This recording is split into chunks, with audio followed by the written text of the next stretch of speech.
Hello friends, இன்றைக்கி ஆட்டுக்கால் soup எனக்கு செஞ்சு தந்தே ஆகணுன்ட்டு கடையாக ஏறி இறங்கி வாங்கிட்டு வந்துட்டாங்க. அதை எப்படி செய்யணுன்றதை பார்க்கலாம். அடுப்பத்தை வச்சு ஒரு அடிகனமான குக்கர் எடுத்துக்கலாம். அதில் 1 டேபிள் ஸ்பூன் தான் நான் எண்ணெய் சேர்த்துருக்கேன், ரொம்பலாம் தேவைப்படாது. பட்டை கிராம்பு போட்டு வெடிக்க விட்டுடலாம். இது வந்து டிஃப்ரெண்ட்டாக நல்லா டேஸ்ட்டாக இருக்கும். சின்ன வெங்காயம் நல்லா 2 கைப்பிடி அளவு சேர்த்து நல்லா வதக்கிக்கலாம். இஞ்சி, பூண்டு, மிளகு, ஜீரகம், சோம்பு எல்லாம் ஒரு டேபிள் ஸ்பூன் போட்டு நல்லா மிக்சியில் நைஸாக அரைச்சிக்கலாம்.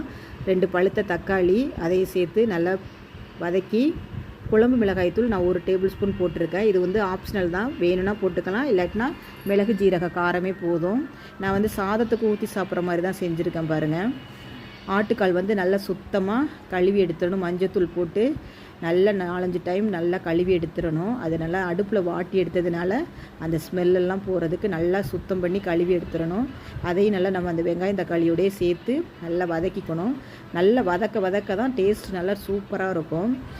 உப்பு வந்து நம்ம தேவையான அளவு போட்டு 10 விசில் வச்சிடலாம். 10 விசில் வச்சு எடுத்தோம்னா சுவையான ஆட்டுக்கால் சூப்பு ரெடி ஆயிரும். உங்கள் ஃப்ரெண்ட்ஸுக்கெல்லாம் ஷேர் பண்ணி சப்ஸ்கிரைப் பண்ணுங்கள் ஃப்ரெண்ட்ஸ். வேற ஒரு வீடியோவில் சந்திப்போம்.